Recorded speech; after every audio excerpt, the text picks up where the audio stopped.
Chief minister Revanth Reddy ने budget पर जारी बहस के दौरान माजी में नाफिज मुख्तलिफ स्कीमों में बेकायदगियों, अराजियात की फरोख्त में बदउनवानियों के बारे में बात की।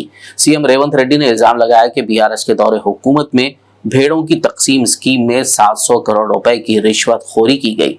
उन्होंने बीआरएस एमएलए हरीश राव के बयान पर रद्देमल जाहिर किया, जिन्होंने कहा था कि यह बजट दुरुस्त नहीं है। रेवंत रेड्डी ने कहा कि लाखों करोड़ों रुपए मालियत की आउटर रिंग रोड को सिर्फ 7,000 करोड़ रुपयों में फरोख्त कर दिया गया। बीआरएस के 10 साला दौर में महबूबनगर में एक भी प्रोजेक्ट मुकम्मल नहीं किया गया। साबिक वज़ीर आला केसीआर के दौर में जिला रंगारेड्डी में करोड़ों रुपए मालियत के अराजियात फरोख्त कर दिए गए। वज़ीर आला ने बदकम्मा साड़ियों की स्कीम के तहत गुजरात के सूरत से लाकर नाकिस मियार की साड़ियों की तकसीम का इल्जाम लगाया। उन्होंने हरीश राव से पूछा कि आया वो भेड़ों की तकसीम और बदकम्मा साड़ियों की स्कीम की तहकीकात के लिए तैयार हैं। గొర్రెల పథకము ఎన్ని గొర్రెలు ఇచ్చిండ్రో ఎన్ని గొర్రెలు ఉన్నాయో ఇయాల మొత్తం లెక్కలు తేలినాయి.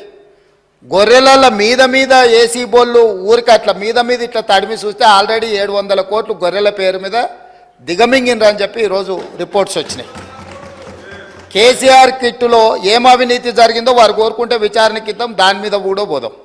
ఇదే కాకుండా గొప్ప పథకం అని చెప్పిన బతుకమ్మ చీరలలో జరిగిన అవినీతి మీద కూడా బతుకమ్మ చీరలు చేనేత కార్మికులకు పని కల్పిస్తున్నాం అని చెప్పి సూరత్ వెళ్ళి కిలోల కింద చీరలు తీసుకొచ్చి ఆడబిడ్డల్ని మభ్య పెడితే ఆడబిడ్డలే బయటకు వచ్చి తగులబెట్టిర్రు. అవి ఏడగడుతురు వ్యవసాయ పొలాలలో పిట్టలను బెదిరించడానికి బతుకమ్మ చీరలు కడుతున్నారు. ఆడబిడ్డలు ఎవరు కట్టుకోలే అధ్యక్ష. అంటే బతుకమ్మ ఒక సెంటిమెంట్ తెలంగాణ ఆడబిడ్డలకు, ఆ సెంటిమెంట్ను కూడా దోపిడీకే ఉపయోగించుకున్నారు. గొర్రెలు మా యాదవ్ సోదరులు అమాయకులు, మంచోళ్ళు, నమ్మితే ప్రాణం ఇచ్చేటోళ్ళు. మా కుర్మ యాదవ్ సోదరులను అడ్డం పెట్టుకొని వందలాది కోట్ల రూపాయలు కొల్లగొట్టి మింగుతే ఇవాళ వాళ్ళ పంపకాలలో పంచాయతీలు వస్తే పోలీస్ స్టేషన్లో వాళ్ళే ఫిర్యాదు చేసుకుంటే ఆ కేసు ఏసీబీ విచారణకు తీసుకుంటే ఇవాళ ఇప్పటికే మీదనే 700 కోట్ల రూపాయలు వచ్చినాయన్నారు. ఇప్పుడు ఈడోళ్ళు వచ్చి కూర్చున్నారు. అదేవిధంగా మొన్నటి వరకు పదే మమ్మల్ని సవాల్ విసిరిండ్రు. ఏమని? అసలు కాళేశ్వరం మీద మేము పెట్టిందే 80,000 కోట్లు, కాళేశ్వరం ప్రాజెక్టే 80,000 కోట్లు అయితే 1,00,000 కోట్ల రూపాయల అవినీతి ఎట్లా జరిగింది?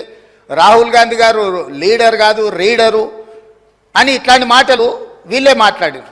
ఇప్పుడేమంటుండు? ఇప్పటి వరకు మేము 94,000 కోట్ల రూపాయలు కాళేశ్వరం ఖర్చు పెట్టినామంటున్నాడు. నిన్నటికి నిన్న పోయి చూసిర్రు ఎట్లా కూలిందో, ఇంకేమైనా మిగిలిందా లేదా అని. ఇవాళ ఇన్ని తప్పిదాలు చేసి ఉన్నాయని నమ్మి రంగారెడ్డి జిల్లాలో తమ రంగారెడ్డి జిల్లా నుంచి రిప్రజెంట్ చేస్తున్నారు అధ్యక్ష. మా మల్రెడ్డి రంగారెడ్డి గారు ఎప్పుడు మొత్తుకుంటుంటారు, అన్నీ మా భూములు అమ్ముకున్నారు, కనీసం మాకు రోడ్లు కూడా వేయలేదు, మా డ్రైనేజ్కి కనీసం మురికి కాలువలు కట్టుకోనికి కూడా నిధులు ఇవ్వలేదు, మా కాలేజీలు కూడా కట్టుకోవడానికి నిధులు ఇవ్వలేదని మా మల్రెడ్డి రంగారెడ్డి గారు అంటుంటారు.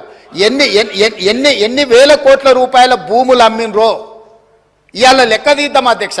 ఇవాళ అప్పుల లెక్క ఏదైతే చెప్తుండో అమ్ముకున్న లెక్కలు చెప్తలేడు. ఇవాళ మేము ఇది కట్టినాం, మేము అది కట్టినాం, ఈ కట్టడాలు చెప్తున్నాం.